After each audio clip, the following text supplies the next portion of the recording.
Welcome అండి. ఈరోజు వచ్చేసి మనం శాతవాహనస్ యొక్క అడ్మినిస్ట్రేషన్ గురించి డిస్కస్ చేద్దాం. యాజ్ యూజువల్గా ఇది స్టార్ట్ చేసే కంటే ముందు మీకు పీడిఎఫ్ ఉంటుంది టెలిగ్రామ్ ఛానల్లో. అది డౌన్లోడ్ చేసుకోండి.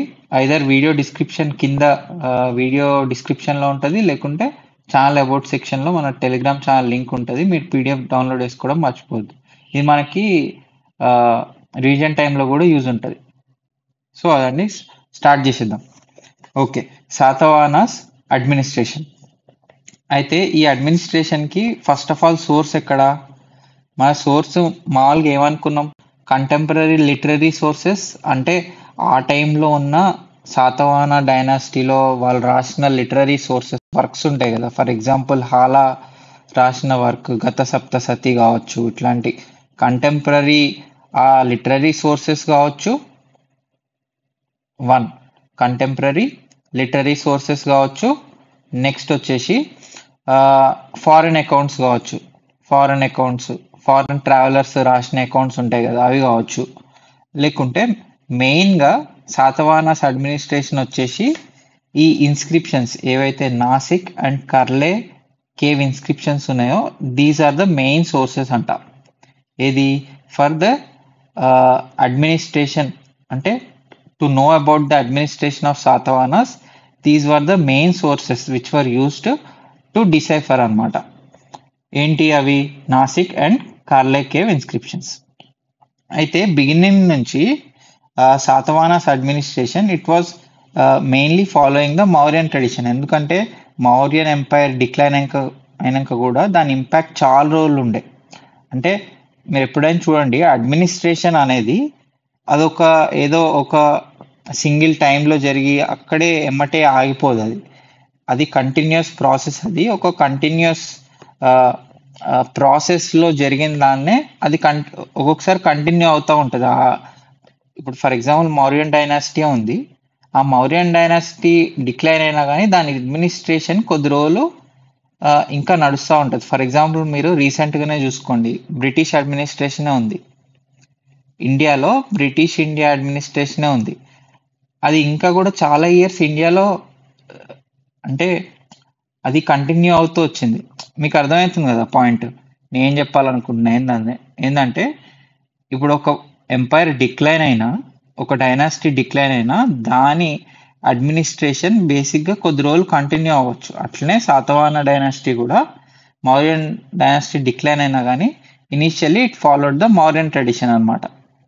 Mauryan tradition of administration. But later it made its own administration. అంటే వాళ్ళ యొక్క అడ్మినిస్ట్రేషన్ వాళ్ళే కొత్తగా స్టార్ట్ చేసుకున్నారు.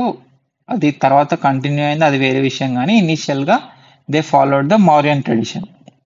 ఎవరు? శాతవాహనాస్. ఇంకొకటి అండి, ఈ పాయింట్ అనేది ద మోస్ట్ కామన్ పాయింట్. ఇప్పుడు మీరు ఫర్దర్గా మనం ఏ డైనాసిటీ ఏ చాప్టర్స్ చూసినా this is the most common. ఏది? King was the head of the state. ఇది అడ్మినిస్ట్రేషన్లో మనం బేసిక్గా ఈ పాయింట్ని మనం ఎక్కడైనా రాయొచ్చు. ఇది మోస్ట్ కామన్ అనమాట. ఇప్పుడు ఫర్ ఎగ్జాంపుల్ ఇక్ష్వాకుసే తీసుకోండి, తర్వాత విష్ణుకుండిస్ కావచ్చు. ఎవరి అడ్మినిస్ట్రేషన్లో అయినా the king was the head of the state అనమాట. He use to be the supreme authority and commander in chief of the army. ఆయనే కదా హెడ్. మొత్తం అడ్మినిస్ట్రేషన్కి ఆయన హెడ్. ఫర్ ఎగ్జాంపుల్ ఆర్మీకి కూడా he is the only commander in chief.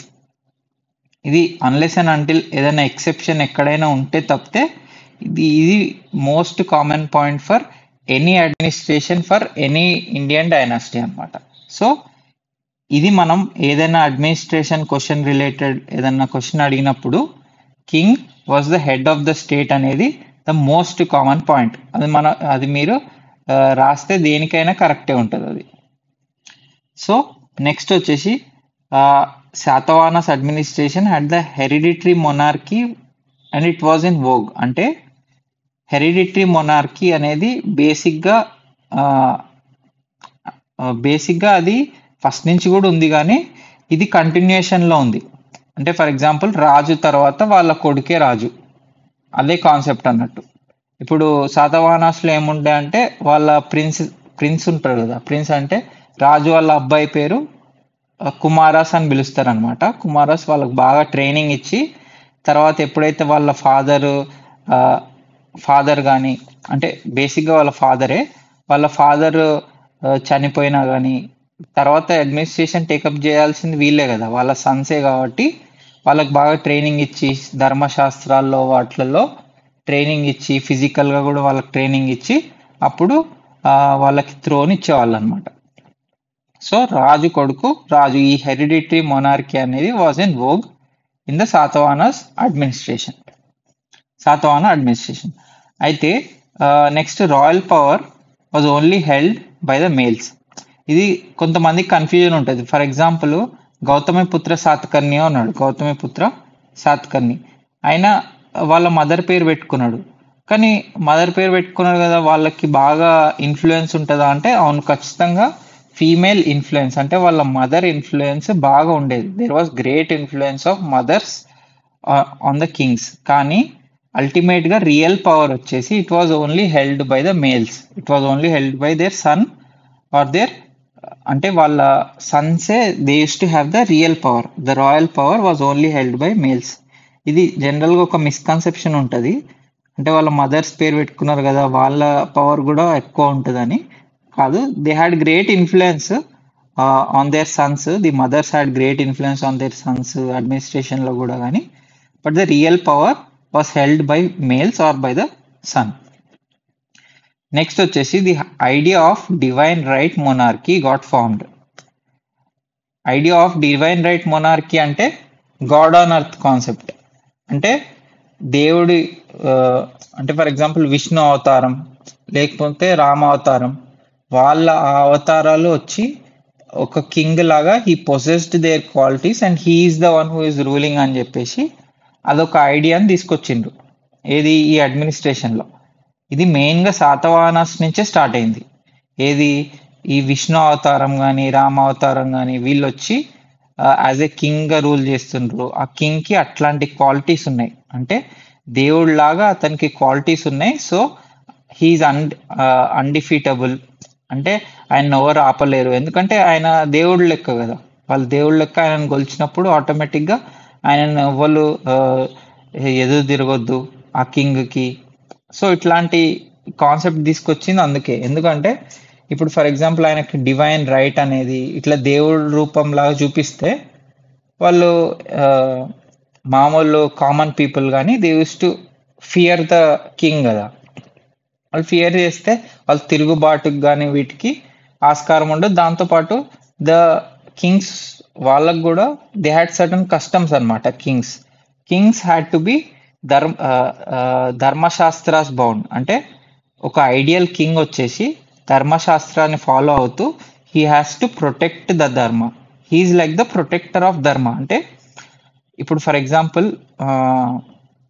ఏదన్నా unjust rule జరుగుతుంది, for example ఇండిస్క్రిమినేట్గా ట్యాక్సెస్ వేస్తున్నారు ల్యాండ్స్ మీద, ఏదైనా డ్రౌట్ వచ్చినా కానీ లార్జ్ అమౌంట్ ఆఫ్ ట్యాక్సెస్ వేస్తున్నారు. అట్లాంటప్పుడు ధర్మశాస్త్రాస్ వీటిలను ఫాలో అవ్వాలి, ఒక ఐడియల్ కింగ్ ఫాలో అయ్యి దాన్ని ట్యాక్సెస్ తగ్గించాలి. ఇట్లా వాళ్ళకు ఒక పర్టికులర్ కస్టమ్స్ లాగా కొన్ని రూల్స్ లాగా వాళ్ళు ఫాలో అవుతుండే అన్నట్టు.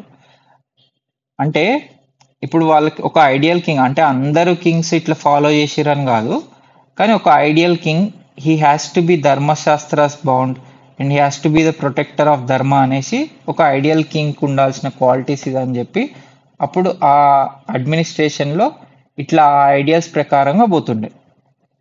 అంటే అందరు అట్లా చేయకపోతుండే, కానీ ఒక ఐడియల్ కింగ్ ఎలా ఉండాలనేది అక్కడ ఉంటుండే. అది నెక్స్ట్ వచ్చేసి మనము రీజియన్స్ చూద్దాం. అంటే శాతవాహన డైనాసిటీ ఇన్ఫ్లుయెన్స్ ఉన్న రీజియన్స్ ఎట్లా డివైడ్ చేసిండ్రు అంటే శాతవాహన కింగ్స్కి ఉన్న ఇన్ఫ్లుయెన్స్ ఆ రీజియన్స్ ఎట్లా డివైడ్ చేసిండ్రు, అడ్మినిస్ట్రేటివ్ డివిజన్స్ని ఎట్లా డివైడ్ చేసిండ్రు.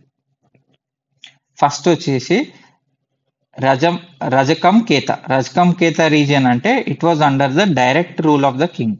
అంటే ఇప్పుడు కింగే అతని కింద కొంతమంది అఫీషియల్స్ని పెట్టుకొని ఆ పర్టిక్యులర్ రీజన్స్ని రజకం కేత రీజన్స్ని he use to rule under his officials అనమాట. వాళ్ళ అఫీషియల్స్ ఏది కింగ్ యొక్క అఫీషియల్సే they use to directly king కి రిపోర్ట్ చేయడం కానీ అవన్నీ. This was under the direct rule of the king. ఇంకో డివిజన్ వచ్చేసి it was under the feudatories. Feudatories అంటే the people who ruled under the feudal system, అంటే ఫ్యూడల్ సిస్టమ్ తోని rule చేసి plus they use to have marriage relations with the Satavahana king అనమాట. So ఆయన కొంచెం లిబరల్గా ఉంటుండే ఈ ఫ్యూడేటరీస్ తోని. వీళ్ళు ఏం చేస్తుండే అంటే దే హ్యాడ్ సమ్ అటోనామీ ఉంటుండే వాళ్ళకి. అటోనామీ అంటే కొంచెం వాళ్ళకి ఫ్రీడమ్ ఉంటుండే, వాళ్ళు ఇండిపెండెంట్ గా రూల్ చేసుకుంటుండే, కానీ they use to give some tributes to the Kings. ఇట్లా ఎవరు ఈ ఫ్యూడేటరీస్ ఎవరు? చుతూస్ ఫ్రమ్ మైసూరు, కురుసు కొల్లాపూరు, ఇంకా ఇక్ష్వాకుసు విజయపూరి, వీళ్ళందరూ ఫ్యూడేటరీస్. వీళ్ళు తర్వాత ఎంపైర్ డిక్లేర్ అయినప్పుడు, డైనాసిటీ డిక్లేర్ అయినప్పుడు కూడా దే అంటే కింగ్ కి ట్రిబ్యూట్స్ కట్టకపోవడం తర్వాత దే ఫార్మ్డ్ ఇండిపెండెంట్ కింగ్డమ్స్ అనమాట. అంటే ఆల్మోస్ట్ ఇండిపెండెన్స్ ఉంది వీళ్ళకి శాతవాహనాస్ టైంలో కానీ, but they use to pay tributes, అంటే రాజుకి ఇవ్వాల్సిన రెస్పెక్ట్ అవన్నీ ఉంటుండే కానీ, but they use to rule as an independent కింగ్డమే. కానీ తర్వాత ఫుల్లీ ఇండిపెండెంట్ గా వచ్చేసిండ్రు ఎప్పుడైతే శాతవాహన డైనాసిటీ డిక్లైన్ అయిపోయిందో. సో ఇది సెకండ్ టైప్ ఆఫ్ రీజన్ అనమాట. దేర్ ఆర్ 3 రీజన్స్ అండి. Under the influence of Satavahana dynasty there are 3 regions. One was under the direct rule of the king, ఏంటిది? రాజకంకేత రీజియన్. సెకండ్ వచ్చేసి it was under the feudatories who use to pay tribute to the king for administering the region or administering their own kingdoms. అంటే it use to be a semi independent kingdom అని చెప్పొచ్చు. Who are those feudatories? Chutus of Mysore, Kurus of Kollapur, Ikshvakus from Vijayapuri. వాళ్ళకి marriage relations ఉంటుండే ఎవరితోని? Satavahana Kings తోని. తర్వాత reason వచ్చేసి there were border areas అనమాట. Border areas of the Satavahana dynasty. ఇది లేటర్ స్టేజెస్ లో వచ్చింది ఈ రీజన్ అనేది.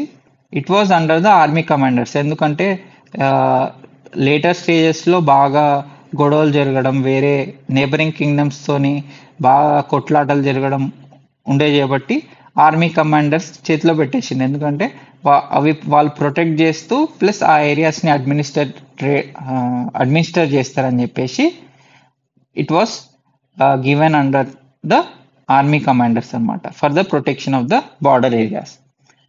సో ఇది మన రీజన్స్ వచ్చేసి there were 3 kinds of region. కానీ యాక్చువల్ కింగ్డమ్ శాతవాహన కింగ్డమ్ ని ఎట్లా డివైడ్ చేసి రూల్ చేసేది? యాజ్ ఏ అడ్మినిస్ట్రేటివ్ యూనిట్స్ గా కావచ్చు, అడ్మినిస్ట్రేటివ్ డివిజన్స్ గా కావచ్చు. ఎట్లా అంటే అది చూద్దాం నెక్స్ట్. కింగ్డమ్ వచ్చేసి ఆబ్వియస్ గా మహాసేనాపతి, ఎవరు? Commander of the army. ఆయన ఉంటుండే. దూతకాస్ అంటే స్పైస్, సెక్యూరిటీ ఉంటుండే. వాళ్ళందరూ అండర్ ద కింగే ఉంటుండే. వాళ్ళు డైరెక్ట్ ఆర్డర్స్ ఫ్రమ్ కింగ్స్ తీసుకుంటుంటారు. ఎవరు? ట్రెజరర్స్ కావచ్చు. హిరణ్యకాస్ అని అంటారు ట్రెజరర్స్. భండారిక అంటే one who use to safeguard the income in kind. అంటే డిఫరెంట్ అఫీషియల్స్ ఉంటుండే. They use to be under the king. అంటే మహాసేనాపతి వీళ్ళెవరు? Commander of the army. These all officials use to directly report to the king and use to work under the king అనమాట. Direct king orders తీసుకుంటుండే. Next ఈ Kingdom ఏం చేసిండ్రంటే different provinces గా divide చేసిండ్రు. అంటే ఇది యూనిఫామ్ డివిజన్ ఏం కాదు, మీరు గుర్తుపెట్టుకోవాలి. ఇది ఇప్పుడు మనం ఫర్ ఎగ్జాంపుల్ ఇండియా ఉంది. ఇండియా పలానా స్టేట్స్, యూనియన్ టెరిటరీస్ అని క్లియర్ డివిజన్ అదంతా మనకి ఎగ్జాక్ట్ బార్డర్స్ అవన్నీ ఉంటాయి. కానీ ఒకప్పుడు డైనాసిటీస్ కి ఎగ్జాక్ట్ యూనిఫార్మిటీ ఉండదు. అంటే ప్రావిన్సెస్ అంటే ఎగ్జాక్ట్ ఒక 5-6 ప్రావిన్సెస్ ఎగ్జాక్ట్ జాగ్రఫికల్ డివిజన్స్ తోని ఇట్లా అని ఏమి ఉండకపోతుండే. ఆబ్వియస్లీ ఓవర్ ల్యాప్స్ ఉంటుండే. కొన్ని ప్రావిన్సెసే కాదు, కొన్ని అవుట్ ఆఫ్ ద ప్రావిన్సెస్ ఉంటుండే.